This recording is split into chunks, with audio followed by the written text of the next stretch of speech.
Dans le même principe, on va faire maintenant l'atmosphère. Donc, comme pour ce que l'on a fait pour la planète, comme ce que l'on a fait pour les nuages et leurs ombres, on va aller dans Calque, on va créer un calque solide que l'on va appeler atmosphère, à la taille de la compo bien entendu, et je fais OK. Je vais le disposer au-dessus de tout le monde, ce sera beaucoup plus simple. Et ensuite, je vais dans Effets et je prends VC Orb. Maintenant, là, le but du jeu, ça va être de faire une atmosphère qui est un petit peu plus éloignée que ce que l'on avait pour les nuages. Donc, je vais augmenter le rayon. Ici, je vais mettre 205. Et ensuite, c'est une sorte d'illumination, l'atmosphère.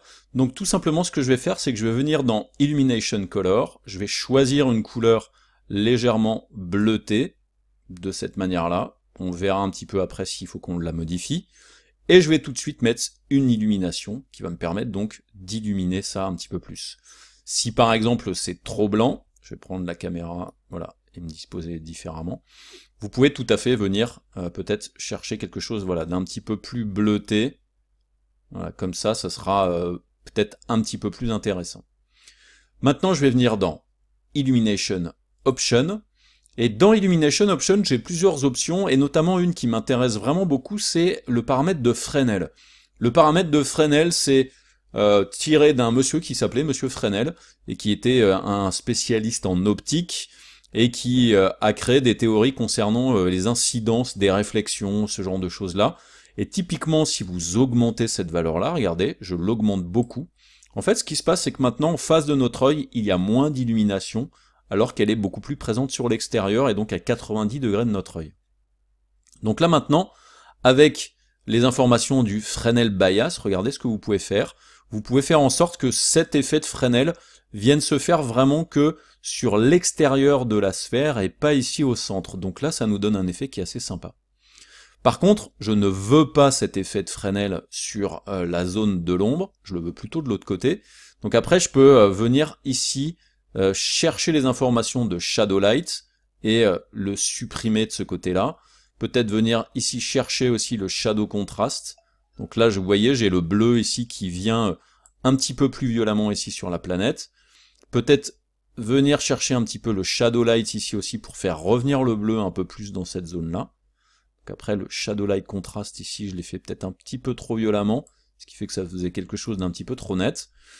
Et là, maintenant, ce que j'ai envie de faire, c'est aussi venir ici sur les informations de diffus. Je vais mettre les informations de diffus à 0 pour que tout soit sombre.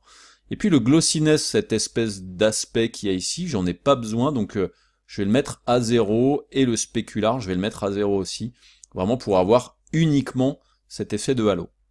Et maintenant, si je veux que ça s'intègre par-dessus ma planète, c'est tout simple. Je vais faire en sorte ici d'être dans les modes de fusion de calque, je vais passer du mode normal au mode écran, ce qui me fusionne maintenant mon atmosphère avec la planète. Et là, c'est quand même relativement réaliste. Petite chose maintenant qui ne fonctionne pas trop, c'est qu'on a le bord ici de la planète qui est vraiment hyper net. Donc on va aller dans les options avancées, et je vais venir mettre ici un feather, qui va me permettre voilà, de flouter cette partie-là. Et ensuite, je peux venir sur le shrink, qui va me permettre de manger un petit peu cette partie-là de la planète. Et là, du coup, j'ai un truc vraiment cool au niveau de l'atmosphère. Si par contre, vous trouvez que le bleu est un petit peu trop violent, n'hésitez pas à venir sur le bias, qui va vous permettre voilà, de concentrer vraiment sur l'extérieur de la planète. Et là, on a vraiment une planète vraiment cool, vraiment réaliste, assez rapidement, sans en plus de ça, pour l'instant, avoir travaillé sur des informations de correction de couleurs, etc., etc. Donc maintenant qu'on a fait l'atmosphère, on va aller faire l'environnement autour, c'est-à-dire les étoiles.